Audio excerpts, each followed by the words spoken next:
నమస్తే. దేశంలో మొన్నటి వరకు సీజేపీ ధర్నా, దీక్ష, లాఠీ చార్జ్, ధర్మేంద్ర ప్రధాన్ రాజీనామా ఈ చర్చలు జరిగినాయి. ఇప్పుడు ఆ చర్చ కొనసాగుతుండగానే రిజర్వేషన్స్ హఠావో అనే ఒక కొత్త చర్చను తెర మీదకి తీసుకొచ్చారు. ఇది కొత్త చర్చ ఏం కాదు, గతంలో కూడా డిస్కషన్ జరిగినాయి. కానీ ఇప్పుడు మళ్ళీ సీజేపీ ఎట్లాగైతే ఒక ఇన్స్టాగ్రామ్ అకౌంట్ ఓపెన్ చేసి దానికి ఫాలోవర్స్ని సంపాదించిందో సేమ్ ఆ రకంగానే ఈ రిజర్వేషన్స్ హఠావో అనే ఒక ఇన్స్టాగ్రామ్ అకౌంట్ ఓపెన్ చేసి దానికి 4 మిలియన్లు 5 మిలియన్ల ఫాలోవర్స్ ఉన్నారని, అంటే ఈ దేశంలో మొత్తం రిజర్వేషన్స్ వ్యతిరేకిస్తున్నారని ఒక పిక్చరైజేషన్ చూపించే ప్రయత్నం జరుగుతున్నది. అసలు ఈ రిజర్వేషన్స్ పైన ఎన్నో డిబేట్స్ జరిగినాయి, మళ్ళీ ఈ చర్చ ఎందుకు వస్తున్నది? ఆర్ఎస్ఎస్ చీఫ్ మోహన్ భాగవత్ కూడా గతంలో ఒక స్టేట్మెంట్ ఇచ్చినట్టున్నారు. సో మళ్ళీ ఇప్పుడు అదే వైఖరితో ఉన్నారా? వాళ్ళ వైఖరిలో ఏమైనా చేంజ్ వచ్చిందా?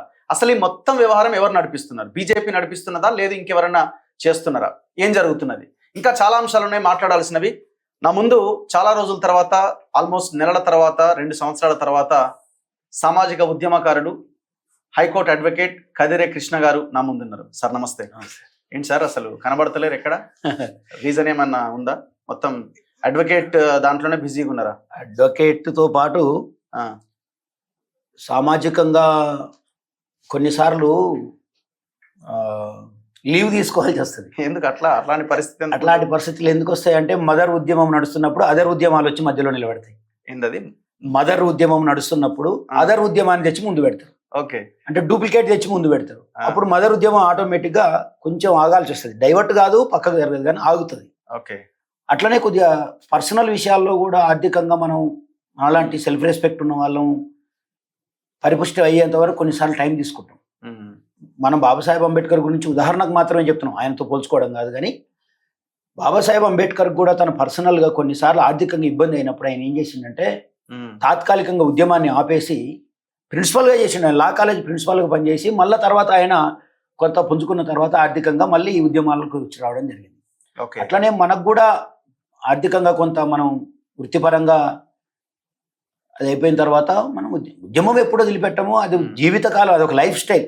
నా దృష్టిలో, నా వరకు ఉద్యమం అనేది నా లైఫ్ స్టైల్, జీవిత విధానంగా నేను దాన్ని కొనసాగిస్తా. ఎప్పుడంటే అప్పుడు, ఏ టైం వరకైనా సరే, చివరి ప్రాణం పోయేంత వరకు కూడా ఏదైనా అన్యాయం జరిగితే దాని మీద మనం మాట్లాడతాం అంతే. ఆపేది అనేది ఉండదు, తాత్కాలిక విరమణ అది అంతే. సో ఇప్పుడు అవసరమైంది. అకౌంట్ ఫుల్ అయిందా సార్? మరి అకౌంట్ కాదు, కానీ బతకడానికి మంచిగానే ఉన్నాను, పర్వాలేదు అనమాట. సో ఇప్పుడు ఉద్యమం యొక్క అవసరం కూడా ఉంది. ఇప్పుడు ఈ రాష్ట్రంలో ఒక స్పష్టమైనటువంటి స్పేస్, ఈ బహుజన అణగారిన వర్గాల గొంతుకగా వాళ్ళ యొక్క డిఫెన్స్ గతంలో ఎట్లయితే ఒక 15-20 సంవత్సరాలు మనం కొనసాగించినామో, ఇప్పుడు ఆ అవసరం వచ్చింది, ఆ స్పేస్ ఉంది, ఆ గ్యాప్ ఏర్పడింది. ఎందుకు ఇంత వాళ్ళ గురించి మాట్లాడతలేరు ఎవరు? ఎందుకు మాట్లాడతారు? చాలా మంది నాయకులు ఉన్నారు కదా. అంటే మాట్లాడడం వేరు, సమస్యను సరైన పద్ధతుల్లో ఎదుర్కోవడం వేరు. ఓకే. ఉదాహరణకి ఇప్పుడు నాయకుడు, ఎవరైనా మీకు నాయకుడు మీరు పోయారు అనుకోండి, మీరు జర్నలిస్ట్గా పోయి, సార్ మరి ఈ సంఘటన జరిగింది మీరు ఏమంటారంటే, చట్టం తన పని తాను చేస్తుంది అంటాడు. అది కూడా మాట్లాడమే, కానీ అది తప్పు, అట్లా జరగడానికి వీలు లేదని ఖండించేటటువంటి ఒక స్పష్టమైన డిఫెన్స్ వాయిస్ ఈ రాష్ట్రంలో ఇప్పుడు కరువైంది.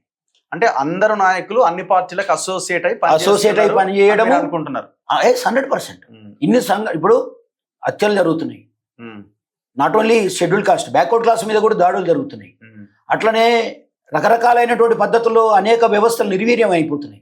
వాటి గురించి ఎవరు మాట్లాడతారు?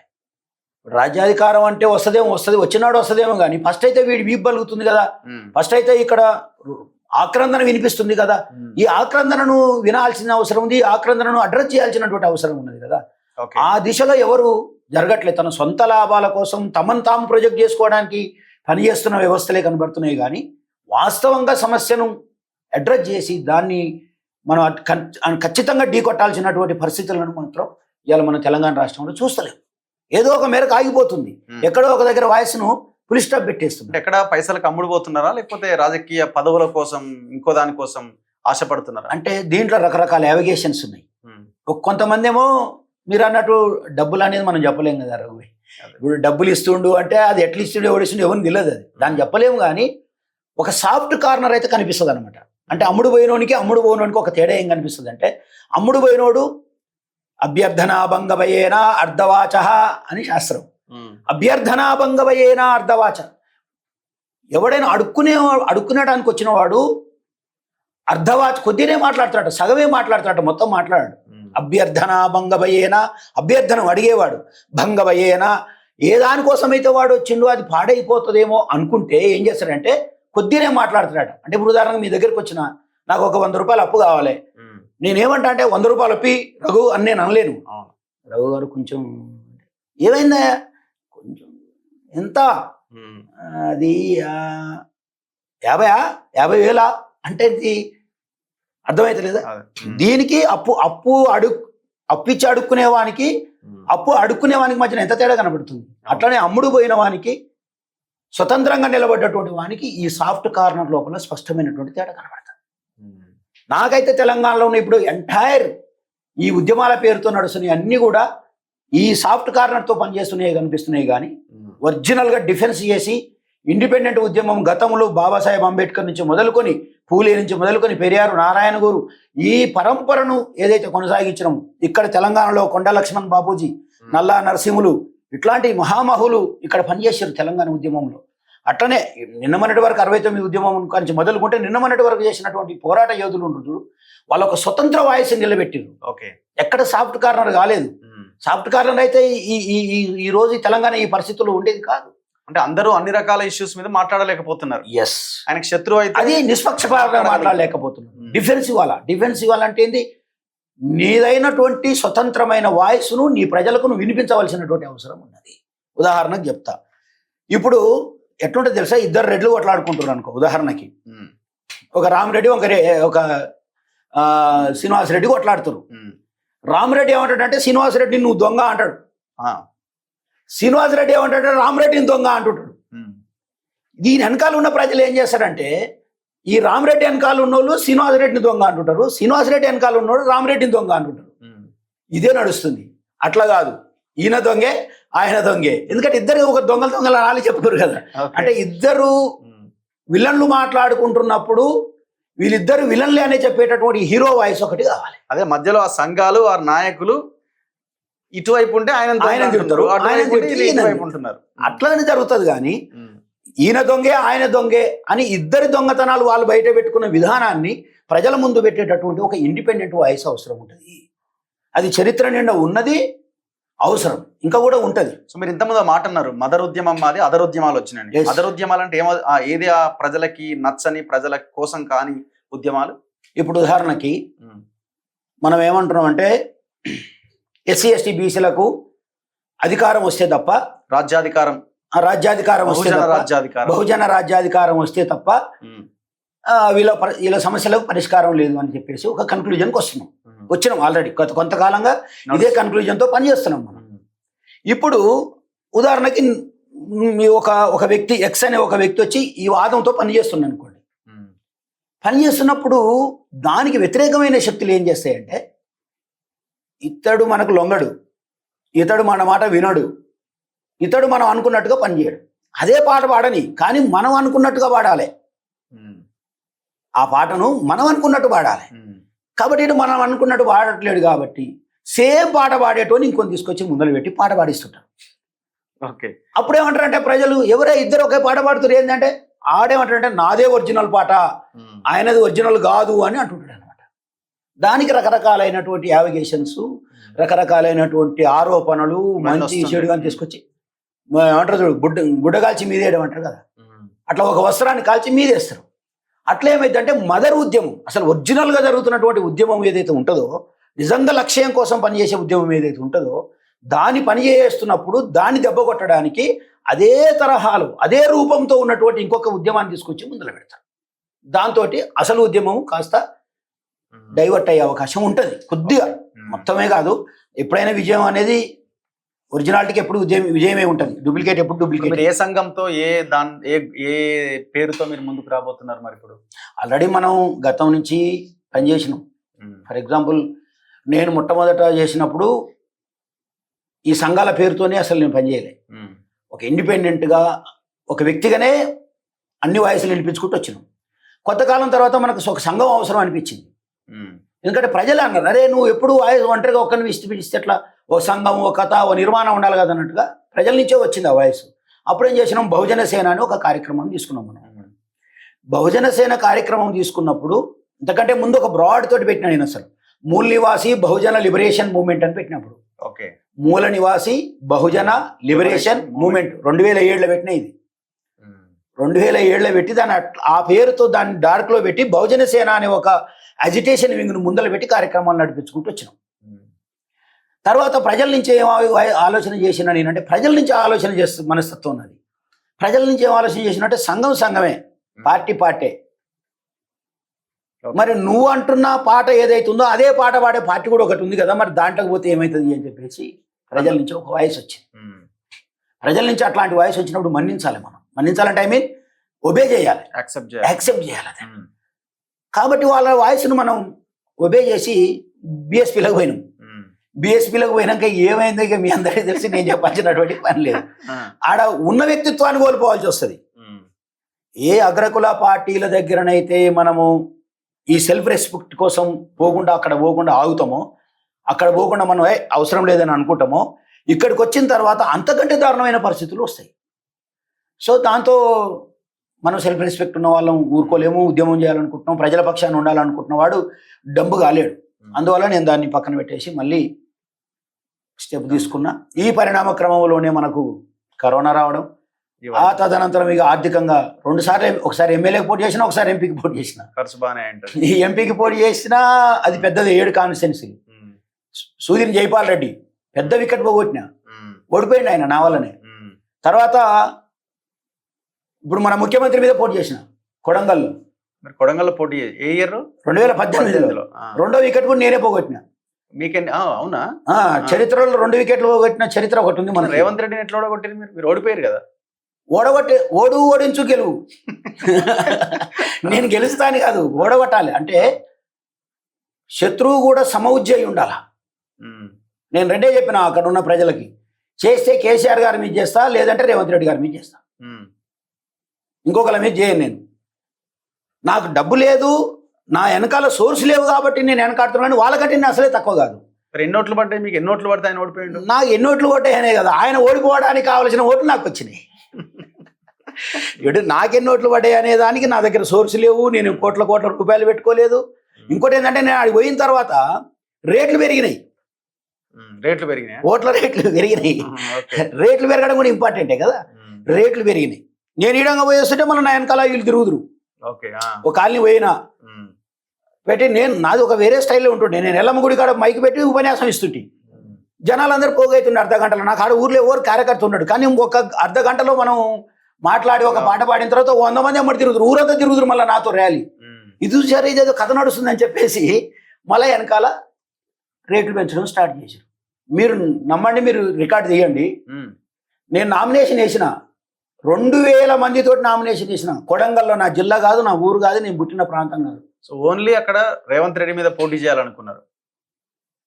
మా అయ్య దొర, మా తాత దొర, మా ముత్తాత దొర అన్నాడు ఆయన. మేము భూస్వాములం, మేము పెత్తందారులం. అంటే కరెక్ట్గా భూస్వామిని దెబ్బ కొట్టాలి, పెత్తందారిని దెబ్బ కొట్టాలి. అది సామాన్యుని పని. కాబట్టి ఒక సామాన్యుడినే పోటీ చేసినా, ఓడగొట్టినా, కానీ ఆయనకు మంచిదైంది. నేనేం చేసినట్టు మంచి పని చేసిన. ఆడికి పోయి ఆడికి వచ్చి మనం అక్కడ ఓడగొట్టి వచ్చి మల్కాజ్గిరిలో టికెట్ కొట్టేసాడు, ఎంపీ అయ్యాడు. అక్కడి నుంచి ఢిల్లీ పోయాడు, మంచిగా పీసీసీ కొట్టేసాడు. తర్వాత ఇప్పుడు ముఖ్యమంత్రి. ఇది పరిస్థితి. కాబట్టి నేను ఏమంటున్నానంటే అట్లా మనం ఒక ఉద్యమాన్ని తీసుకొని కొనసాగించినాం. ఆల్టర్నేట్ ఇప్పుడు మారోజు వీరన్న లాంటి వాళ్ళు, ఇంకా అంతకంటే ముందు మార్క్సిస్టులు వీళ్ళంతా మాట్లాడిన, తెలంగాణలో ప్రధానంగా మాట్లాడిన దాంట్లో ఒక ఆల్టర్నేట్ నిర్మాణం ఉండాలని చెప్పారు. అది కల్చర్ పరంగా ఉండాలా. ఇప్పుడు మనం ఎడ్యుకేషన్ వ్యతిరేకిస్తున్నాం, ఆ వ్యతిరేకిస్తున్న ఎడ్యుకేషన్కు ఆల్టర్నేట్ కూడా మనం ప్రపోజ్ చేయాలనేటటువంటి పద్ధతిలో శాస్త్రీయ విద్య ఇట్లా రకరకాల పేరుతోటి మనం విద్యార్థిగా ఉన్నప్పటి నుంచి విషయాలు నేర్చుకున్నాం. కాబట్టి మనం ఏంటంటే ఒక ఆల్టర్నేట్ ఉండాలన్న ఉద్దేశంతో ఈ రాష్ట్రంలో మనం. సో ఇప్పుడు ఫుల్ టైం ఇక పబ్లిక్ మధ్య ఉండబోతున్నారు. 100% ఉంటా. ఇంకా ముందు మీరు చూస్తారు ఇంకా కార్యక్రమాలు ఎట్టుంటే. సినిమా వేరేలాగా ఉంటుందా? అంటే వేరేలాగే ఉండదు, కానీ నా పాత్ర ఏందనేది నాకు ఉంటుంది.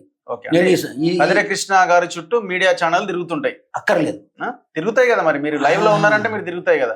మీడియా చుట్టూ తిరిగితే నేను నాయకుడి కాంట్రవర్సీ పర్సన్ కదా సార్. Of course. అంటే కృష్ణ మాట్లాడుతుంటే ఏదో కాంట్రవర్సీ. యథార్థవాది, లోక విరోధి. మనం నిజం మాట్లాడితే ఎట్లా విరోధులనే ఉంటాం. దాంట్లో పెద్ద అసలు నాకు చెప్పండి, వివాదాస్పదం కానీ నాయకుని పేరు ఒకళ్ళ పేరు చెప్పండి. వివాదాస్పదం అయితేనే పైకి వస్తాయి. అయితేనే నాయకుడు అవుతాడు. అట్లా అని చెప్పి నేనేం వివాదాస్పదం చేయను. నాకున్న అభిప్రాయాన్ని నిక్కచ్చిగా చెప్పేస్తా. నసుగుడు గుసుగుడు ఉండదు. దానివల్ల ఏమైందంటే అరే మనకి నచ్చదు, ఒక అవతల నీకు నచ్చదు, అట్ట అవుతాడు. దానికి నేనేం చేయలేను. చాలా సంఘాలకు కూడా మీరు నచ్చరు కదా. ఎస్, అఫ్ కోర్స్, అవసరం లేదు. నేను అందరికి నచ్చాల్సి మీరు మీకు ఎవరు ఇట్లాంటి లీడర్ ఈ సంఘాల వాళ్ళు కూడా ఎవరు ఫోన్ చేయరు కావచ్చు. చేయరు, ఆల్మోస్ట్ చేయరు. అదే ఆల్మోస్ట్ చేయరు. అంటే కొద్ది మంది ఉండే నా మిత్రులు, ఇప్పుడు ప్రభంజన లాంటి వాళ్ళు, ప్రభంజన యాదవ్ చనిపోయింది. అట్లాంటి వాళ్ళు మనల్ని అభిమానించేవాళ్ళు. మన వాయిస్కు వాళ్ళకి తెలుసు ఎంత నిక్కచ్చిగా మాట్లాడతాడు. వీడు అమ్ముడు పోడు, అన్నిటికి మించి అమ్ముడు పోడు. రెండోది ఏంటంటే ఉన్నట్టు మాట్లాడేస్తాడు. నసుగుడు ముందొకటి అనుకోవటం అనేది ఉండదు. కాబట్టి ఇట్లాంటి వాడు అవసరము, ఇలాంటి ఒక నాయకుడు, ఇలాంటి ఒక వాయిస్ అవసరం అని చాలా మంది అనుకున్నారు. అట్లాంటి వాళ్ళది ఉండే. కానీ ఈ మిగతా ఇప్పుడు ఏమంటారు చూడు, ఒక పిట్టను పట్టుకోవాలంటే ఇంకో పిట్టను వదలాలి. ఇలాగ మీకు చెప్పింది అదే. ఇప్పుడు ఆ పిట్టలు కూత పిట్టలు అవి. ఓకే, ఆ కూత పిట్టలు మాట్లాడవు, నాతో మాట్లాడు. ఎందుకంటే ఒరిజినాలిటీ ఎట్టుంటుందో వాళ్ళకి తెలుసు కాబట్టి మన జోలికి రారు. సో ఇక మీరు 2018లో ఓడించిన అంటున్న ఇప్పటి ముఖ్యమంత్రి రేవంత్ రెడ్డి గారి పరిపాలన నచ్చిందా? 3 ఏళ్ళు అవుతుంది ఆల్మోస్ట్. కాంగ్రెస్ పాలన, రేవంత్ రెడ్డి పాలన అరాచకం కాదు, ఆదర్శం కూడా కాదు. ఓకే, బ్యాలెన్స్డ్ గా న్యూట్రల్ గా ఉందా? అంటే న్యూట్రల్ కూడా ఉంటేనేమో అరాచకం అని ఉంటది ఏదైనా పాలన, ఉంటేనేమో ఆదర్శం అని ఉండాలి. ఇది ఆదర్శంగా లేదు, అరాచకంగా లేదు. అంటే నాకు తెలిసి ఉట్టికి ఏమంటాం కదా, సామెత ఉంది కదా, అట్లా కాకుండా ఇది త్రిశంకు స్వర్గం లాగా నడుస్తుంది. ఓకే, త్రిశంకు స్వర్గం లాగా నడుస్తుంది. కాంగ్రెస్ నేచర్ అది, not only Revanth Reddy nature కాదు ఇది. Okay, Congress nature. Congress nature ఏంటంటే వాళ్ళు తెంపరు, అంతే, తెగినప్పుడు తెగుతుంది. ఇక దాన్ని ఎంత తెగాలనుకుంటే అంత. ఇప్పుడు ఎవరో చెప్పిటుండే కమ్యూనిస్టుల గురించి ఒక సామెత ఉంటుంది. ఏంది కమ్యూనిస్టుల పాత్ర అంటే, అగ్రకులాలు పరిపాలిస్తుంటేనేమో ఆపేయండి మీ పరిపాలన అంటారు బండిని, పోయే బండిని ఆపుతారు. ఆపినరు అనుకో పొరపాటున వాళ్ళు, వీళ్ళు బండి పెడుతూ వస్తారు. అగ్రకులాల పాలన ఆగిపోతే తోస్తారు, అగ్రకులాల పాలన అనే రథం నడుస్తుంటే ఆపుతారు. అట్లనే కాంగ్రెస్ కూడా ఏంటంటే తెంపదు, తెగనివ్వదు, ముడిపడనివ్వదు, కంటిన్యూషన్ అవుతుంది. దానికి తోడు అంటే నేను ముఖ్యమంత్రికి చెప్పాల్సి అంటే ఫ్రెండ్లీగానే, నాకు ఆయన మీద ఏం కోపం లేదు, పర్సనల్గా నాకు ఆయన మీద ఏ వ్యతిరేకత ఉండదు. వ్యవస్థాపరంగానే, వాదపరంగానే ఎవరి మీదైనా కోపం, పాలసీ పరంగానే. నేను చెప్పేది ఏంటంటే, కాంగ్రెస్ ప్రభుత్వము తెలంగాణ ఉద్యమ నేపథ్యాన్ని, తెలంగాణ వచ్చినటువంటి వాతావరణాన్ని విస్మరిస్తుంది. అది తప్పు, విస్మరిస్తుంది. అంటే తెలంగాణ సింబల్స్కి ఇవ్వాల్సినటువంటి గౌరవం కంటే తెలంగాణేతర సింబల్స్కి ఇచ్చేటటువంటి గౌరవం పెరిగిపోయింది ఇక్కడ కాంగ్రెస్ వచ్చిన కాడ నుంచి. అది వేరే వాళ్ళకు లాభం ఎంత నష్టం ఎంత అనేది పక్కన పెడితే తెలంగాణ ప్రజలు దాన్ని జీర్ణించుకోలేరు. నిన్న కాసు బ్రహ్మానంద రెడ్డి అనుకోండి, విగ్రహం అనుకోండి, మీరు ఏమన్నా అనుకోండి, విగ్రహాలే కాదు, కల్చరల్ సింబాలిక్స్ ను కూడా ఇక్కడ ఇగ్నోర్ చేస్తున్న పరిస్థితి కనపడతా ఉంది మనకి. అది సరైనది కాదు. అంటే ఇప్పుడు ఏమంటున్నా, కొండ లక్ష్మణ్ బాపూజీ ఉన్నాడు, ఆయన తెలంగాణ బాపూజీ అని పేరు పడ్డది. ఆయన ఎవరు నూనెని పెట్టింది కాదు, ముఖ్యమంత్రి పెట్టింది కాదు, ఇంకోటి పేరు పెట్టింది కాదు. 69 ఉద్యమంలో మంత్రి పదవికి రాజీనామా చేసిన వీరుడు ఆయన. సో ఆయన తెలంగాణ సింబల్. ఆయనకు సంబంధించినటువంటి ఆలోచనలు, ఆయనకు సంబంధించినటువంటి సింబల్స్ను ప్రభుత్వం సెలబ్రేట్ చేస్తే ప్రజలు ఏం చేస్తారంటే హర్షిస్తారు. అట్లనే టైగర్ నరేంద్ర, అట్లనే గద్దర్ గురించి అయితే అవార్డులు పెట్టిరు, అది ఓకే, అంత మేరకు మనం ప్రభుత్వాన్ని హర్షించాల్సిందే. అందశ్రీ విషయంలో కూడా ఒక మేరకు స్పందించారు, దాన్ని మనం చేద్దాం. కానీ అదే స్పందన మిగతా అన్ని విషయాలు, ముఖ్యంగా కల్చర్ విషయాల్లో, ఇప్పుడు మొన్న ఒక సినిమా గురించి వివాదం జరిగింది, ఇడుపు కాగితం అనేది సినిమా మీద వివాదం జరిగితే ఆంధ్ర వాళ్ళు రెస్పాండ్ అయినప్పుడు ప్రభుత్వం దాన్ని ఎంత ఎదుర్కోవాలని అంత ఎదుర్కోవాల్సిన అవసరం ఉంది. తెలంగాణ గవర్నమెంట్గా సామాన్య ప్రజలు ఎదుర్కొన్నారు దాన్ని, ఉద్యమాల్లో పనిచేసే వాళ్ళు ఎదుర్కొన్నారు దాన్ని. ప్రభుత్వం దాని పట్ల సరైన రీతిలో స్పందించలేదు. అది తెలంగాణ ప్రజలు జీర్ణించుకోలేరు. తెలంగాణ ప్రజలు దొరల పెత్తనాన్ని, తెలంగాణ ప్రజలు నియంతృత్వాన్ని, తెలంగాణ ప్రజలు ఇక్కడ జరుగుతున్నటువంటి దోపిడీని వ్యతిరేకించిన సామాన్య ప్రజల దోపిడీ, అంటే సగం బట్టలతో షర్ట్ ఉండేది కదా ఆ రోజుల్లో. అవును. ఖాళీ గోచితోటి ఇంత పెద్ద నియంతృత్వాన్ని ఎదుర్కొన్నటువంటి ప్రజల ధైర్యం ఇక్కడ ఉంది. అట్లాంటి ప్రజల యొక్క మనోభావాలను గౌరవించాల్సినటువంటి అవసరం తెలంగాణ ప్రభుత్వానికి ఉంది, అందులో రేవంత్ రెడ్డి గారికి ఉంది. దాన్ని విస్మరిస్తున్నట్టు చాలా స్పష్టంగా గత కొంతకాలంగా కనబడుతుంది. ఇదే కొనసాగితే మరలా తెలంగాణ మీద ఆంధ్ర ప్రాంతపు పెత్తందారుల, ప్రజల కాదు, ఆంధ్ర ప్రాంతపు పెత్తందారుల పెత్తనం వల్ల వాళ్ళదే నియంతృత్వం నడుస్తుంది. కొనసాగే అవకాశం ఉంది. నేనేమంటుంటే 15 ఏళ్ళు అయిందండి, ఇంకేం కావాలి? 14 నుంచి మొదలు పెడితే ఇప్పటికీ దాదాపు 15 ఏళ్ళు కావస్తుంది. ఒక ఒక ఒక రాజ్యం యొక్క స్వతంత్రత తనంతట తాను సంతరించుకోవడానికి 15 సంవత్సరాలు అవసరమా?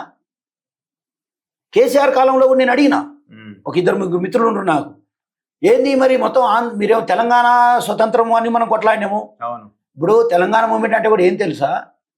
టీఆర్ఎస్లో పనిచేసినోడే తెలంగాణ ఉద్యమకారుడు, జైలుకు పోతేనే తెలంగాణ ఉద్యమకారుడు. మరి బయట కొట్లాడిన వాళ్ళు ఏం కావాలి? ఒక వాయిస్ ఇచ్చిన వాళ్ళు ఏం కావాలి? ఒక ఐడియాలజీ ఇచ్చిన వాళ్ళు ఏం కావాలి? ఒక ఫిలాసఫీ ఇచ్చిన వాళ్ళు ఏం కావాలి? సాధారణ ప్రజలను కూడా కదిలించాం కదా, బండ్లు తోడ్చుకునే వాళ్ళని కూడా కదిలించిన వాళ్ళు ఉన్నారు కదా, మరి వాళ్ళని ఏమనాలి? వాళ్ళు తెలంగాణ ఉద్యమకారులు కదా. అట్లా ఉందన్నట్టు వాతావరణం. అందుకే నేనేమన్నప్పుడు అడిగిన, మరి ఏంది తెలంగాణ వచ్చింది, మళ్ళా కాంట్రాక్టర్లంతా ఆంధ్రోళ్ళే ఉన్నారు, మళ్ళా అధికారులంతా వాళ్ళే ఉన్నారు కదా, మరి ఏంది పరిస్థితి బ్రదర్ అని ఆయన గవర్నమెంట్ ఉన్నాడు అన్నప్పుడు అడిగితే ఆయన ఏమంటే, అన్న ప్రభుత్వం నడవాలన్నా వద్దా అన్నాడు. అని నడవాలి కదా అన్న. మరి నడవాలంటే ఇప్పుడు తెలంగాణలో అన్ని పెద్ద కోట్ల రూపాయలు ఖర్చు పెట్టగలిగేటటువంటి కాంట్రాక్టర్లు, అంత పెద్దగా ఇప్పుడు ప్రభుత్వాన్ని అంటే అలవాటైన ప్రభుత్వం కాబట్టి ప్రభుత్వాన్ని నడిపేటటువంటి అంత సమర్థత కలిగినటువంటి అధికారులు కొంచెం తక్కువ ఉన్నారేమో అనిపిస్తుంది. కాబట్టి ఈ మేరకు మనం ఆ ఎక్స్టెంట్కు మనం గవర్నమెంట్ని యాక్సెప్ట్ చేయొచ్చు అన్నాడు. అంటే నేను కూడా అనుకున్నా, సరే నిజమేనేమో, మనకు కూడా అనిపిస్తుంది, అయింది. కానీ మరి అప్పటి నుంచి ఇప్పటిదాకా ఇప్పుడు కూడా అదే వాతావరణం ఉందంటే ఎట్లా కుదురుతుంది? తప్పు కదా అది. ఇప్పుడు ఏంటి ఈ సిచ్యువేషన్ మారాలి అంటే ఎట్లా? ఇది ఆల్టర్నేట్ తప్ప ఇంకొక అవకాశం లేదా? ఏమైనా ఆల్టర్నేట్ కనిపిస్తుంది? ఆల్టర్నేట్ ఉంది. ఆల్టర్నేట్ లేకుండా ప్రతిదానికి ఆల్టర్నేట్ ఉంటుంది, గుర్తుపెట్టుకోండి. ఆల్టర్నేట్ లేకుండా ఉండదు. కాకపోతే గవర్నమెంట్, ఇప్పుడున్నటువంటి గవర్నమెంట్ పనిచేస్తున్న తీరు చేయాల్సిన తీరు కంటే అధ్వానంగా ఉంది. ఓకే. మంత్రుల మధ్యన సమన్వయం లేదు. ఇప్పుడు ఉదాహరణకి మందుల సామేలు సంఘటన మీరు చూస్తున్నారు. ఒక మంత్రి ఒక ఎమ్మెల్యే పట్ల స్పందిస్తున్న తీరు ఎంత దారుణంగా ఉంది. అది వేరే పార్టీ ఎమ్మెల్యే కాదు, ఆయన సొంత పార్టీ ఎమ్మెల్యే, సొంత పార్టీ ఒక రిజర్వ్డ్ స్థానంలో గెలిచిన ఒక ఎమ్మెల్యే, ఆయనకు తెలవకుండా ఒక మంత్రి తమ్ముడు, మంత్రి ఆయన కూడా అక్కడ పోయి పెత్తనం చేయాల్సినటువంటి పరిస్థితి వచ్చిందంటే అది ఇంకొక దగ్గర సాధ్యం కాదు, ఓన్లీ కాంగ్రెస్లోనే సాధ్యమవుతుంది. అది అర్థమైందా? సరే, సామేలన్న దానికి ధీటుగా స్పందించడు, ఒక కొట్లాడుతున్నాడు, అదొక విషయం. అయితే కాంగ్రెస్లో ఈ సమన్వయం ఉండదు. కాంగ్రెస్లో ఈ గ్రూప్ రాజకీయాలు ఎక్కువ ఉంటాయి. అసలు ఇప్పుడు తగ్గింది. ఇక గతంలో అయితే ఇంకా వేరే ఘోరంగా ఉండేది. నాకెవరో చెప్పారు, ఒక ముఖ్యమంత్రి గెలిచి వస్తే ఆయన ఈ బిలాంగ్స్ టు షెడ్యూల్ క్యాస్ట్, మిగతా మంత్రులు ఎవరు లేవకపోయేదట ఆయన వచ్చినా కూడా. ముఖ్యమంత్రికే మంత్రులే లేవని పరిస్థితి ఉండేదట. అంటే కాంగ్రెస్కు ఈ నేచర్ ఉంది. అయితే ఆ నేచర్ 100% రేవంత్ రెడ్డికి వచ్చింది. కాంగ్రెస్ నేచర్ యాజ్ ఇట్ ఈస్గా అడాప్ట్ చేసేసుకున్నాడు. అంటే సహజంగానే రెడ్లకు వస్తుంది అది. ఎందుకంటే కాంగ్రెస్ అనేది రెడ్ల కొంత, ఎందుకంటే దశాబ్దాలుగా వస్తుంది కదా వాళ్ళకి అది. కాబట్టి అట్లా అడాప్ట్ చేసుకుంటారు వాళ్ళు కాంగ్రెస్ ఈజీగా. బీజేపీ నుంచి వచ్చిన రెడ్డి కాంగ్రెస్లో ఈజీగా మింగిల్ కాగలుగుతాడు. ఓకే, ఎందుకంటే వాళ్ళ లైనే కాబట్టి. బీఎస్పీ నుంచి వచ్చిన రెడ్డి కూడా మింగిల్ కాగలుగుతాడు కాంగ్రెస్లో, అర్థమైందా? సో అట్లా టీడీపీ నుంచి వచ్చిన రెడ్డి కూడా మింగిల్ కాగలుగుతాడు. కాంగ్రెస్కు రెడ్లను ఓన్ చేసుకునే నేచర్ మొదటి నుంచి ఉంది. అయితే అడిషనల్గా ఇప్పుడు రేవంత్ రెడ్డి చేస్తున్నటువంటి దీనికి అడిషనల్గా కొత్తగా అడాప్ట్ చేసుకున్న దుర్మార్గం ఏంటంటే ఆంధ్ర పాలకుల యొక్క విధానాన్ని అడాప్ట్ చేసుకోవడం. ఇప్పుడు ఇది బీజేపీకి దగ్గరగా ఉన్నాడని, చంద్రబాబు నాయుడు లైన్లో నడుస్తున్నాడని, ఇవన్నీ మీరు విశ్వసిస్తున్నారా? ఇవన్నీ ఈ లైనే కనబడుతున్నదా మీకు కూడా? అంటే చంద్రబాబును విశ్వసిస్తున్నాడు అంటే, చంద్రబాబును విశ్వసించడం అనే మాట వేరే. ఆయన లైన్ ని తీసుకుంటున్నాడు, ఆయన లైన్ తీసుకుంటుండు అనేది అక్కడక్కడ కనిపిస్తుంది. దాన్ని మనం తోసిపుచ్చకూడదు. తెలంగాణ మేలు కోరుకునే ప్రజలంగా, తెలంగాణ మేలు కోరుకునేటటువంటి అంతో ఇంత జ్ఞానం ఉన్న మనుషులుగా మనం తోసిపుచ్చలేము. ఖచ్చితంగా చంద్రబాబు విధానాలను కొన్నింటిని ఇక్కడ అనుసరిస్తున్నటువంటి పరిస్థితి మనకు కనబడతా ఉంది. అది ఎంత మాత్రము అడ్వైజబుల్ కాదు. ఎందుకంటే తెలంగాణలో చంద్రబాబును అస్సలు అంగీకరించారు ప్రజలు, అవును. అస్సలు అంగీకరించారు. ఆ విధానానికే వ్యతిరేకం ఇక్కడ ఉన్న ప్రజలు. ఇక్కడ తెలంగాణ వచ్చిన తర్వాత కొంతమందిని పోటీ చేపించింది చంద్రబాబు, మీరు చూసారు కదా, అవును. డిపాజిట్లు గలంతైనాయి. కాబట్టి ఏంటంటే ఆ నియంతృత్వ విధానాలను ప్రజలు కోరుకోరు. ఆంధ్రాని కాదు, ఇక్కడ ఎన్టీ రామారావు నువ్వు మరి ఆస్వాదించలేదా? అవును. ఎన్టీ రామారావు గారు రాజకీయాల్లోకి వచ్చి పార్టీ పెడితే ఆంధ్ర కంటే తెలంగాణలో ఎక్కువ ఆయనకు ఆహ్వానం పలికిరు. కాబట్టి ఇక్కడ చంద్రబాబు విధానాలు వేరే, అట్లాగే ఇక్కడ జరుగుతున్నటువంటి కాంగ్రెస్ విధానాలు వేరే. మోదీ లైన్ లో ఏమైనా ఉన్నాడా? అట్లా ఏమైనా అనిపిస్తున్నదా? ఆయన బేసిక్ ఆర్ఎస్ఎస్ క్యాండిడేటే కదా. ఏబీవీపీ ఇప్పుడు ముఖ్యమంత్రి సకల కళా వల్లప్పుడు అంతేనా? ఒకవైపు బీజేపీ, ఒకవైపు చంద్రబాబు, ఒకవైపు కాంగ్రెస్. వీటన్నిటికి మించితే సొంత పార్టీలో ఉన్నటువంటి కుంపట్లు. కోమటిరెడ్డి వెంకరెడ్డి నేను ముఖ్యమంత్రిని కావాలంటాడు, ఉత్తమ్ కుమార్ రెడ్డి నేను ముఖ్యమంత్రి కావాలంటాడు, అంతో ఇంతో మన బట్టి విక్రమార్క కూడా నేను ముఖ్యమంత్రి కావాలని. ఎవరికి ఉండదు కోరిక, అందరికి ఉంటుంది అనుకో. ఆయన కావాలని కోరుకుంటాడు. ఈ కుంపట్లు ఇట్లు ఉండగా ఇప్పుడు ఈయనకి ఇవన్నీ అడాప్ట్ అయినటువంటి పరిస్థితి కనిపిస్తూ ఉంది. కానీ మొత్తంగా ఓవరాల్గా చూస్తే కాంగ్రెస్ పరిపాలన అనేది ప్రస్తుతం ఉన్న పరిస్థితుల్లో అధ్వానంగానే ఉంది. సో మరి ఇది ఎవరికి అడ్వాంటేజ్ అవుతుందో? మరి మళ్ళీ బీఆర్ఎస్కి అడ్వాంటేజ్ అవుతుందా? మళ్ళీ కేసీఆర్కి అసలు నేను ఇంట్లో కూర్చున్నా నేనే ముఖ్యమంత్రిని, సింహం సేఫ్గా అట్లున్నది అంటే ఇప్పుడు నేను అనేది ఏంటంటే రావు గోపాలరావు కంటే కోట శ్రీనివాసరావు బెటర్ అనుకోలేము, కోట శ్రీనివాసరావు కంటే రావు గోపాలరావు బెటర్ అని మనం అనుకోలేము. విలన్లే, ఇద్దరు విలన్లే ఉంటారు. సో ఏ విలన్ మంచివాడు అనుకుంటే ఇక దానికి ఆన్సర్ ఏం చెప్తాం? విలనే కదా ఇద్దరు. ఏ విలన్ మంచివాడు అని అనుకోలేం కదా మనం. కాబట్టి ఏం చేయాలి తెలంగాణ ప్రజలు? ఆల్టర్నేట్ కావాలి. అదే నేను అంటుంది. తెలంగాణలో ఏ రూపంలో రావాలి ఆల్టర్నేట్? రైట్, ఇది కరెక్ట్ మాట. అంటే నా ఓపెన్ అభిప్రాయం చెప్పేస్తున్నా నేను. తెలంగాణలో బ్యాక్వర్డ్ క్లాస్ స్టిమ్యులేట్ కాకుండా, తెలంగాణలో బ్యాక్వర్డ్ క్లాస్ అడ్వాన్స్ కాకుండా, తెలంగాణలో backward class political formation single ఫామ్లో రావాలి. ఓకే, ఎట్లా అంటే రెండో వర్డ్ లేదు ఇక, no second voice, no second thought. Backward class formation జరిగి తీరాలి. జరగలే. ఎందుకు ఆ మాట అంటే కుల సంఘాలుగానే ఉన్నాం ఇప్పటికీ. బ్యాక్వర్డ్ క్లాస్గా ఫార్మేషన్ అయిన రోజున పొలిటికల్ ఫార్మేషన్ తీసుకోవాలి. మళ్ళీ అది కూడా ఏదో సోషల్ అది కాదు, పొలిటికల్ ఫార్మేషన్ తీసుకుంటే కనుక ఈ తెలంగాణలో ఆల్టర్నేట్ ప్రభుత్వం ఏర్పడడానికి అవకాశం ఉంది. రేవంత్ రెడ్డి ఒక మాట అన్నాడు, పాలిస్తే రెడ్లు పరిపాలించాలా లేకపోతే వెల్మలు పరిపాలించాలన్నాయా అన్నాడు లాస్ట్ ఎలక్షన్స్లో. దాన్ని ప్రజలు ఎంత మాత్రం పట్టించుకోలేదు. ఇక అంటే అప్పుడు ఏంది, కేసీఆర్ని దించాలి ఎట్లా చేశానే ఆలోచనతో ఉన్నారు అందరూ. అదే లైన్ లో ఉన్నారు అంతే. కానీ రేవంత్ రెడ్డి ఇచ్చిన స్టేట్మెంట్ ఎంత ప్రమాదకరం అది. ఉంటే వాళ్ళు పాలకులు ఉండాలి, ఉంటే నేను పాలకులు ఉండాలి, కానీ ఇక మూడో వానికి అవకాశం లేదనేటటువంటి మాట చాలా ఏమంటారు మా మధ్య నాటి మాట. ఇప్పుడు కూడా కనిపిస్తుంది కదా, ఇప్పుడు రిజర్వేషన్ బిల్లులు పాస్ చేసిరు, పంపించారు, అంతవరకే. దర్ ఇస్ నో ఫైట్ కదా. ఎస్, ఫైట్ కాదు అసలు, అడగడమే లేదు అసలు. దాని గురించి మాటల ప్రస్తావనే ఉండదు. ఇక ఏంటంటే కంటితుడుపు చర్య అంటారు చూసారా, అంతే ఉంటుంది. ఇప్పుడు నేనేమంటానంటే బ్యాక్వర్డ్ క్లాస్ తెలంగాణలో పెద్ద సెక్షన్, అవునన్నా కాదన్నా. మెజారిటీ సెక్షన్ను పరిపాలనలో భాగస్వామ్యం లేదు. మెజారిటీ సెక్షన్ యొక్క ఆశ ఆకాంక్ష రిఫ్లెక్ట్ కావట్లేదు. అటు పాలనలో రిఫ్లెక్ట్ కావట్లేదు, ఇటు సామాజికంగా కూడా రిఫ్లెక్ట్ పొలిటికల్గా కూడా రిఫ్లెక్ట్ కావట్లేదు. అది చాలా అన్యాయం, చాలా దుర్మార్గం. ఒక సమాజానికి అది ఎంత మాత్రం కరెక్ట్ కాదు. అందుకే మీరు అడిగిన ప్రశ్నకు సమాధానం ఏంటంటే, ఎస్సీలకు ఎవరైనా రాజ్యాధికారం చేస్తామంటే అది అబద్ధం. మళ్ళీ చెప్తున్నా, ఎస్సీలకు రాజ్యాధికారం తీసుకొచ్చి చేతుల్లో పెడతామంటే అది అబద్ధం. అంటే దళితుడు ముఖ్యమంత్రి అన్నది ముఖ్యమంత్రి అంటే అధికారం కాదు. ముఖ్యమంత్రి ఎంతసేపు కావచ్చు, దళితుల రాజ్యాధికారం ఇప్పుడు ముఖ్యమంత్రి వస్తే అయిపోతుందా? కాదు కదా. ఇప్పుడు సామెలన్నా ఎమ్మెల్యే అయ్యాడు, అయిపోయిందా? కాదు కదా. స్వతంత్ర నిర్ణయాలు తీసుకోగలిగేటటువంటి పరిస్థితిలో లేడు. నాకు ఇష్టం వచ్చిన ఎంపీపీని ఇక్కడ పెడతా అంటే అట్టెట్లా పెడతా అంటుండు పక్కన ఉన్న రెడ్డి. అక్కడున్న రెడ్డి కూడా కాదు, పక్కన ఉన్న రెడ్డి. ఆ జిల్లా కాదు, ఆ కథ కాదు. ఆయనది వేరే జిల్లా, ఈయనది వేరే జిల్లా. అంటే నియంతృత్వం, పెత్తనం, అహంకారపూరితమైనటువంటి ఈ విధానం ఏదైతుందో చూడు, అది ఉండి కూడా నువ్వు ముఖ్యమంత్రి అయితే లాభం లేదు. సో ఇప్పుడు దళితులదే రాజ్యాధికారం అన్నది అబద్ధం. మొదటి నుంచి చెప్పిన, నన్ను తప్పన్నారు. అంటే నేను దళితులకు వ్యతిరేకం కాదు సుమా, నేను మొదటి నుంచి మాట్లాడుతుంది దళితుల పక్షాన్నే కదా ఈ రాష్ట్రంలో. నేను వినిపించినంత వాయిస్ ఎవరు వినిపించలేదని కూడా నేను గర్వంగా చెప్పగలుగుతా. అన్ని రంగాల్లో వినిపించిన, అన్ని రంగాల్లో కొట్లాడినా. అంటే అసలు ఏమంటారు, మోటుదోపుగా కొట్లాడినంటారు చూసిరా, అట్లా కొట్లాడినాం మనం.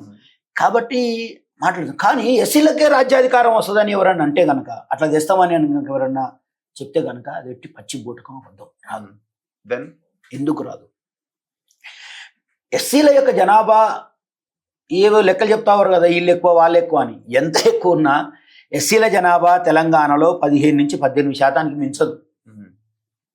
15% నుంచి 18% మించదు. గతంలో చెప్పినా మళ్ళీ చెప్తున్నా, ఈ 18%లో కాంగ్రెస్ ఎస్సీలు, బీజేపీ ఎస్సీలు, బీఆర్ఎస్ ఎస్సీలు, ఎక్కువ మాట్లాడితే బక్క నరసింహ లాంటి వాళ్ళు ఉంటారు, టీడీపీ ఎస్సీలు ఉంటారు, ఓకేనా, మళ్ళీ బీఎస్పీ ఎస్సీలు ఉంటారు, ఇలా ఇంకా చిన్న చితక తోకలు కూడా వస్తాయి.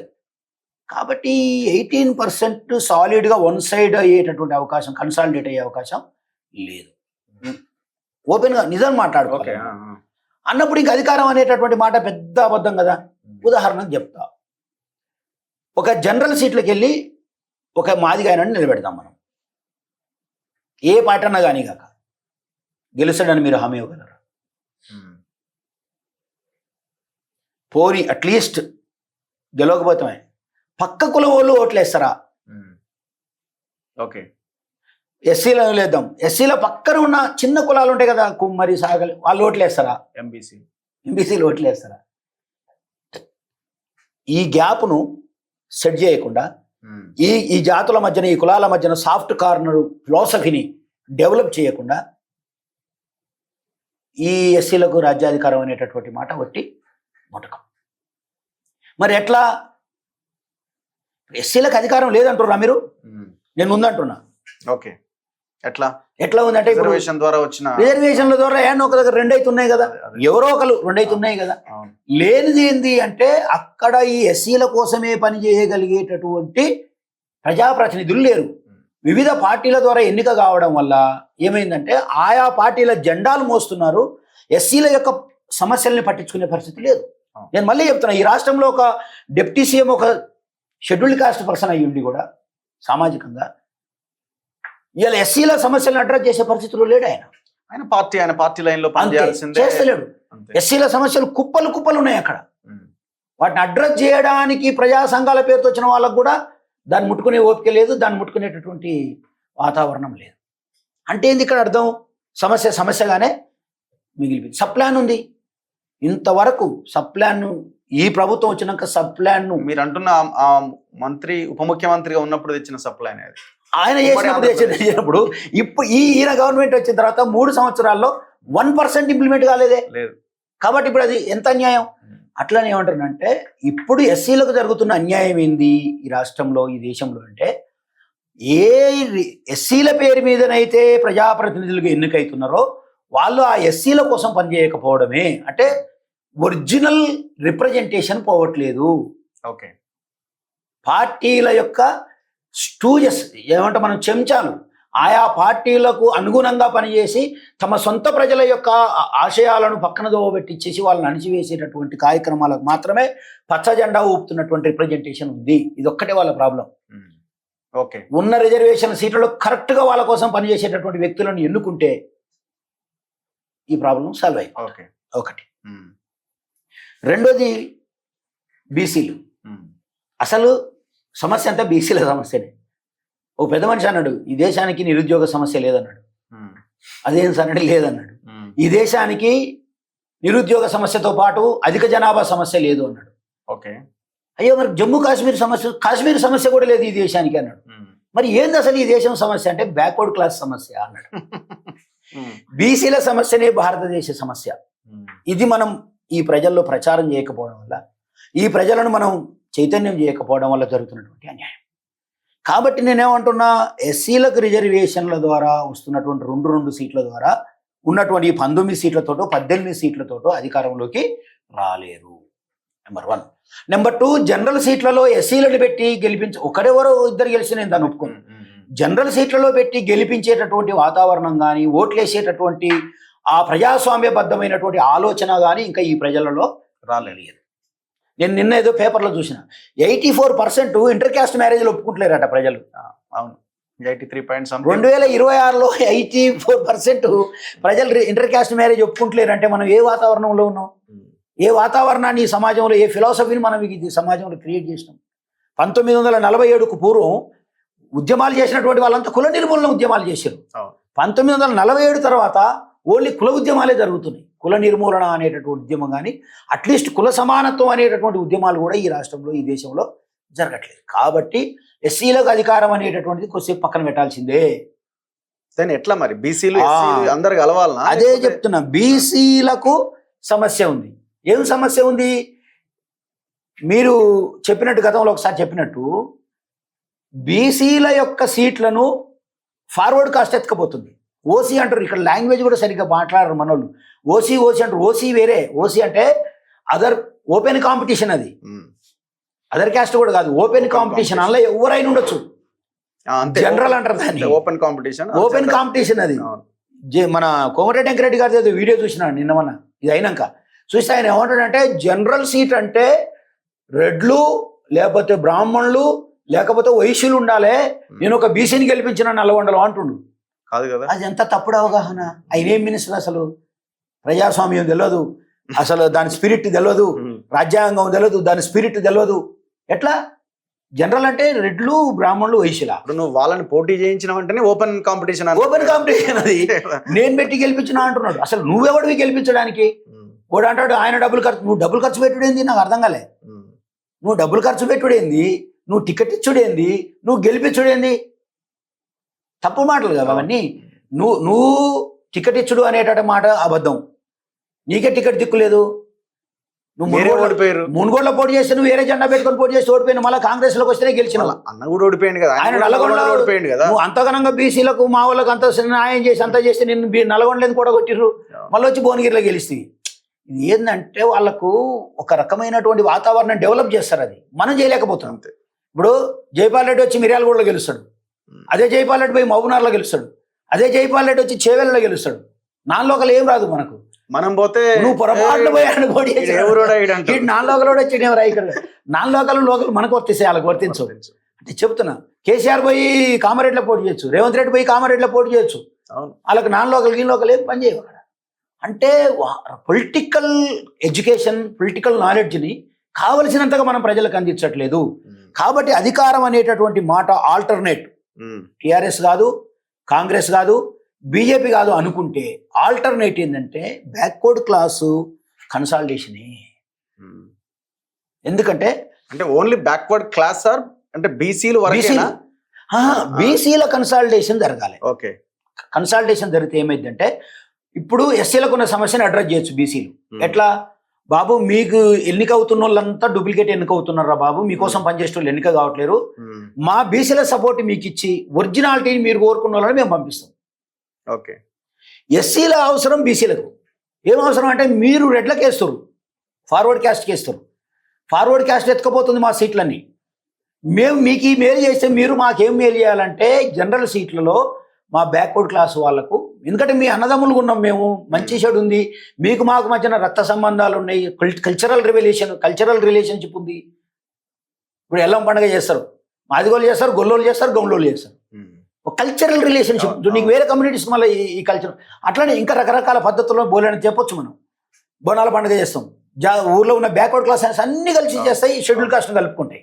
అట్లనే పొలిటికల్ రంగంలో కూడా ఆ గట్బంధన్ రావాలి. ఏం రావాలి? బ్యాక్వర్డ్ క్లాసు సీట్లు ఫార్వర్డ్ కాస్ట్ యొక్క నిర్బంధంలోకి పోవద్దు అంటే షెడ్యూల్ కాస్ట్ హెల్ప్ తీసుకోవాలి, లేకపోతే ఆడు ఫార్వర్డ్ కాస్ట్కి వేస్తాడు అంతే. ఓకే, ఎస్సీలు తమ యొక్క స్వతంత్రమైన రిప్రజెంటేషన్ పంపించాలంటే బ్యాక్వర్డ్ క్లాస్ సపోర్ట్ తీసుకోవాలి. ఈ కంజంక్షన్ జరగకుండా, ఈ రకమైనటువంటి ఒక పొలిటికల్ ప్రయోగాలు జరగకుండా ఎన్ని రోజులైనా మళ్ళీ వాళ్ళిద్దరే ఉంటారు. మీరు చూసుకోండి, అంటే కాంగ్రెస్ ఉంటుంది అంటే రెడ్లు ఉంటారు, లేకపోతే వెలుగులు వస్తారు. కేటీఆర్ రెడీగా ఉండు, లేకపోతే హరీష్ అన్న రెడీగా ఉంటాడు, కవిత కూడా రెడీ అయిపోయింది. ఇప్పుడు రెడీ ఇంటిల్లాదులు పరిపాలన చేయడానికి రెడ్లు వెలువలు రెడీగా ఉంటారు. కమ్మలు లేదు ఎవరికైనా బ్యాక్వర్డ్ క్లాస్. ఇప్పుడు నేనేమంటున్నా అంటే బ్యాక్వర్డ్ క్లాసు పైనే ఈ రాష్ట్రం యొక్క భవిష్యత్తు ఉంది. తెలంగాణ భవిష్యత్తు. తెలంగాణ భవిష్యత్తు ఉంది. ఉమ్. తెలంగాణలో మనం కోరుకున్న రాజ్యం, తెలంగాణలో మనం కోరుకున్న వాతావరణం ఉండాలి అంటే 100% బ్యాక్వర్డ్ క్లాస్ స్టిమ్యులేట్ చేసి బ్యాక్వర్డ్ క్లాస్ నుంచి ఒక పొలిటికల్ పార్టీ పుట్టాలి. ఓకే, పొలిటికల్ పార్టీ పుట్టాలా? నిజాయితీగా బీసీల పార్టీయా? బీసీల పార్టీ నిజాయితీగా బీసీల కోసం పనిచేయగలిగేటటువంటి నిజమైనటువంటి బ్యాక్వర్డ్ క్లాస్ రిప్రజెంటేషన్ ఉన్నటువంటి వాళ్ళు ఒక పొలిటికల్ పార్టీని లేవనెత్తి షెడ్యూల్ కాస్ట్ను కలుపుకొని పోతే, అంటే కొత్త పార్టీ పుట్టాలని ఏం లేదు, ఆ రకమైనటువంటి పొలిటికల్ అంబిషన్ను ఇక్కడ మనం చేసి ర్యాలీ చేయాలి ప్రజల్ని. అప్పుడు ఎస్సీ బీసీలు కలిస్తే రాజ్యాధికారం వచ్చే అవకాశం ఉంటుంది. లేకపోతే కానీ ఇప్పుడు ఓన్లీ బీసీ అంటే మళ్ళా అంటే పార్టీ పెట్టేవాళ్ళు కానీ ఆలోచించే విధానం ఎట్లుంటుంది అంటే ఓన్లీ బీసీ అంటే మళ్ళీ మిగతా వాళ్ళు దూరం అవుతారేమో, అట్లా అధికారం మిగతా వాళ్ళని దూరం కావట్లేదు. నేను ఇప్పుడు ఆయన తెలంగాణ రాజ్యాధికార పార్టీ అని మళ్ళీ ఓన్లీ బీసీలు అన్న ఒక లైన్ తీసుకొని ఆయన పెట్టిండు. అవును, అంటే ఇప్పుడు ఆయన పెట్టిండు, ఇంకెవరైనా పెట్టడానికి ఆలోచించడానికి రకరకాలుగా ఆలోచిస్తారు కదా. నేను అంటుంది అదే. మరి నేనేమంటున్నానంటే ఎస్సీలను దూరం పెట్టమంటలేను, ఎస్సీల సమస్యను ఈ వచ్చిన పార్టీ కరెక్ట్గా అడ్రస్ చేయగలగాలి. ఇలా బీఎస్పీ ఉంది, బీఎస్పీ ఫెయిల్ అయిపోయింది, అట్టర్ ఫెయిల్, నిర్మాణాత్మకమైన ఫెయిల్ ఉంది అక్కడ. నేను చెప్తున్నా ఓపెన్ గా. కాబట్టి ఏంటంటే చేయలేరు వాళ్ళు, అయిపోయింది. ఇప్పుడు నిజంగా మనం చేయాలంటే ఏంటంటే బ్యాక్వర్డ్ క్లాస్ నుంచి వచ్చినటువంటి పార్టీ కానీ బ్యాక్వర్డ్ క్లాస్ నుంచి వచ్చిన లీడర్ కానీ ఎస్సీలను దూరం చేయమని అంటలే నేను, వాళ్ళని కరెక్ట్గా అడ్రస్ చేయగలగాలి, వాళ్ళకి ఏం అవసరమో చెప్పగలగాలి. అట్లాగే బ్యాక్వర్డ్ క్లాస్ నుంచి ఇలా మల్లన్న పెట్టిండి అంటారు మీరు. నేను ఏమంటున్నా, నేను మల్లన్న పెట్టడం కాదు, ఎవరైనా పెట్టడానికి స్వాగతించాల్సిందే, తప్పు కాదు, మనం 100% స్వాగతిస్తాం. కానీ బ్యాక్వర్డ్ క్లాస్ అసలు సమస్య ఏందో ఒక ఫస్ట్ ఐడెంటిఫై చేయాలి. మల్లన్నైనా మీరైనా నేనైనా ఇంకొకలమైనా బ్యాక్వర్డ్ క్లాస్ అసలు సమస్య ఏంది, బ్యాక్వర్డ్ క్లాస్ సమస్యను ఎట్లా మనం అడ్రస్ చేయగలుగుతాము, ఆ ఆకాంక్షలను ఎట్లా నెరవేర్చగలుగుతాము, అది చూడాలి. ఇప్పుడు తెలంగాణ ఉద్యమమే మనకు ఉదాహరణ. 69 వరకు 70 వరకు జరిగినటువంటి తెలంగాణ ఉద్యమము తెలంగాణ ప్రజల యొక్క నిజమైనటువంటి ఆకాంక్షలను నెరవేర్చలే, రిఫ్లెక్ట్ చేయలే. ఓన్లీ పొలిటికల్ పార్టీస్, పొలిటికల్ లీడర్ల యొక్క, అంటే మరి చెన్నారెడ్డి కావచ్చు, లేకపోతే కొండ వెంకటరంగారెడ్డి కావచ్చు, లేకపోతే అక్కడ ఉన్నటువంటి ఈ సమూహాల మధ్యనే తిరిగింది. అది 100% తెలంగాణ ఒరిజినల్ ఆకాంక్ష నెరవేర్చాలి. ఇప్పుడు సరే మల్లన్న ఆయన పార్టీ లైన్ లో ఆయన వెళ్తున్నాడు. ఇప్పుడు చాలా మంది బహుజన రాజ్యాధికారం అని ముందుకు వచ్చారు. ఇప్పుడు ఫర్ ఎగ్జాంపుల్ మందకృష్ణ గారు ఒక పార్టీ పెట్టారు, MSFR సంథింగ్, ఆయన అది ఉన్నది. సో దాని తర్వాత విశారదన్ ఆయన ఒక ధర్మ సమాజ్ పార్టీని ఆయన ఒక పార్టీ పెట్టిండు. ఇంకా రీసెంట్ కాలంలో RS ప్రవీణ్ కుమార్ BSP అన్నారు, మళ్ళీ ఇప్పుడు ఆయన BRS లో జాయిన్ అయ్యారు. నేను సామాజిక న్యాయానికి కట్టుబడి అదే రకాలుగా ఆయన పార్టీ లైన్ కింద ఆయన పనిచేస్తున్నాడు. సో ఈ నాయకత్వాలన్నీ ఇంకా ఈ సందర్భంలో ముందుకు వచ్చే అవకాశం లేదా? అంటే నేను అదే చెప్పాల్సుకున్న పాయింట్. అంటే ఇవన్నీ ఉన్నాయి కదా, ఇంకా మీరు ఆల్టర్నేట్ అంటున్నారు కదా, అంటే వాటిలోంచి కూడా ఆల్టర్నేట్ వెతుక్కోవచ్చా అని. మనం ఏ పద్ధతిలో అడ్రస్ చేస్తున్నాం అనేది ఇంపార్టెంట్ కదా. బ్యాక్వర్డ్ క్లాస్ని ఎట్లా అడ్రస్ చేస్తున్నావు నువ్వు, నేను అడుగుతున్నా.